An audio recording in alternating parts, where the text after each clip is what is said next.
Okay, तो 30 जून को आज हम चर्चा करेंगे, एंशियंट हिस्ट्री पढ़ेंगे अब, राइट? क्योंकि थोड़ा सा कॉम्प्लिकेटेड पार्ट है वो, इसलिए हम ट्राइंग में बेस्ट की पॉलिटी, ज्योग्राफी और एंशियंट हिस्ट्री को साथ लेता हुआ चलूं, ठीक है? फिर बाद में इकोनॉमिक्स भी ऐड कर दूंगा। तो ये देखिए, कल उत्तराखंड का पेपर हुआ था और बिलीव मी, याद करिए, इस पे मैंने आपसे कहा भी था कि it's very important. Class 11th की ज्योग्राफी का है ये, याद आ रहा आप लोगों को? और आप देखिए इसमें हमने क्या पढ़ा था, गौरी जी एक बार रिवाइज करिए, कराइए जरा। कैपिटल लेटर क्या कहते हैं, स्मॉल क्या कहते हैं? शुरू हो जाइए। सर, कोपेन क्लासिफिकेशन 1918 में दिया था। और सर इसमें जो कोपेन है उन्होंने क्लाइमेटिक क्लासिफिकेशन एम्पिरिकल अप्रोच थी। उसमें A B C D E and H एक नया इंक्लूड हुआ है हाईलैंड्स के लिए। सर ए जो है वो ट्रॉपिकल क्लाइमेट्स के लिए है। बी ड्राई क्लाइमेट्स के लिए है। सी वार्म टेम्परेट। जो डी क्लाइमेट है वो snow cold snow forest climate है। और ई क्लाइमेट पोलर क्लाइमेट्स के लिए है। और सर इसमें जो स्मॉल लेटर्स हैं वो अलग अलग टेम्परेचर के लिए ABCD हैं। और सर बाकी बाकी वेरिएशंस के लिए F W M और S है। F नो ड्राई सीजन होता है। W winter dry, S summer dry और M मॉनसून। Very good. और क्या मेरा स्टेटमेंट सही है कि कोपन साहब जो है ही बिलोंग्स टू रशिया? क्या स्टेटमेंट सही है? Yes sir. फिर क्या, रशिया से या जर्मनी से?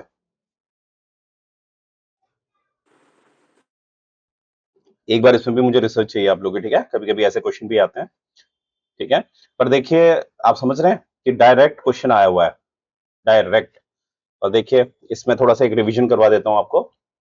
ये एक जर्मन क्लाइमेटोलॉजिस्ट है, कौन? व्लादिमीर खूपेन, ठीक है? कभी कभी क्वेश्चन होते हैं। अब देखिए, मैं क्यों बता रहा हूँ ये चीजें, थोड़ा तजुर्बा हो गया है यार, ठीक है?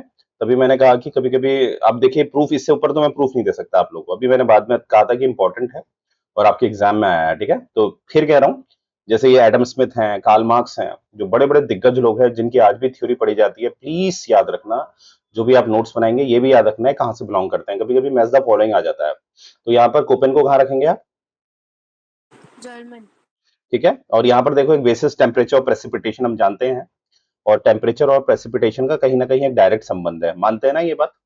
कि अगर मैं बोलूं जहां पर टेम्परेचर बहुत हाई हो जाएगा वहां पर प्रेसिपिटेशन होने के चांसेस बहुत ज्यादा होते हैं। क्या मैं, हाँ, क्या ये स्टेटमेंट सही है? टेम्परेचर जहां ज्यादा होता है, आसपास अगर वाटर बॉडीज हैं तो प्रेसिपिटेशन होने के पूरे चांसेस हैं। यस, जी सर। ठीक है। ये देखिए, ये क्लासिफिकेशन है, याद करिए, ABCDE, जो कैपिटल लेटर से इस्तेमाल होता है। लेटर है FWS, ठीक है? लेटर है ABCD, ठीक है?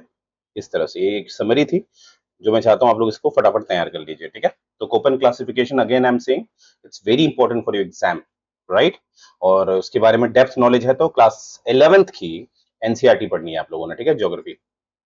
चलिए, आज हम पढ़ेंगे जो हमारा मेन मुद्दा है। एक थिंक किसी ने ज्वाइन किया, एक सेकंड गाइस।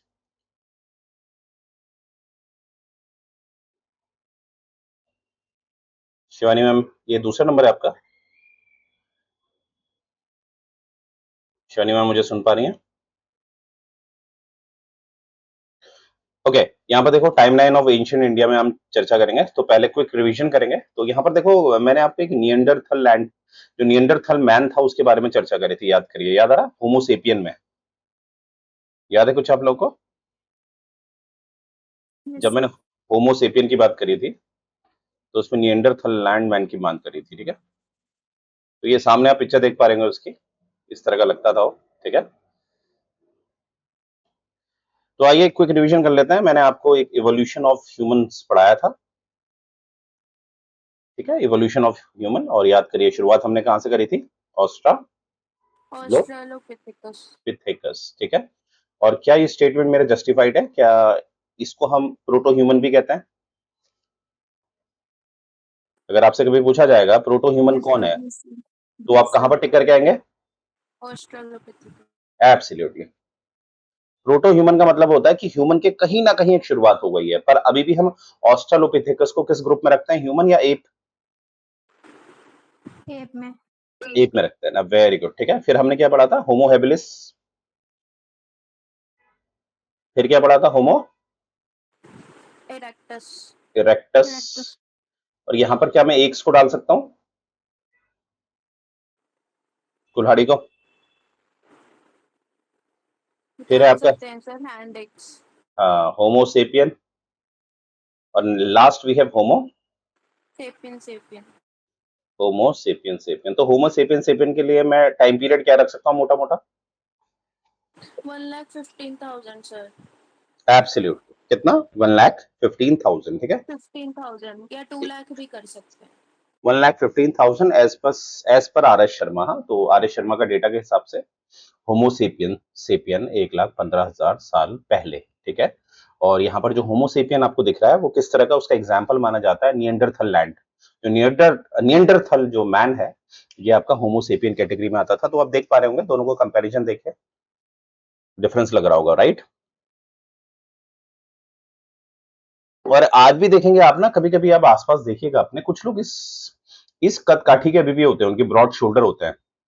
जैसे आप बहुत, अगर जो आप, मुझे उम्मीद है सभी लोग पॉलिटिकल साइंस वाले हैं, तो आपने नाम सुना होगा प्लेटो। Yes sir.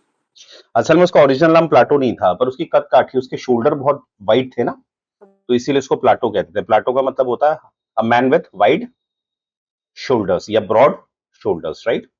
तो देखिए, ये है आपका पूरा क्राइटेरिया हमने देखा था, और इसको याद करिएगा, मैंने एक जो जियो स्केल है हमारा, उससे भी जोड़ा हुआ था। तो आज हम चर्चा आगे बढ़ाने से पहले हमने अभी तक इवोल्यूशन ऑफ ह्यूमन देख लिया।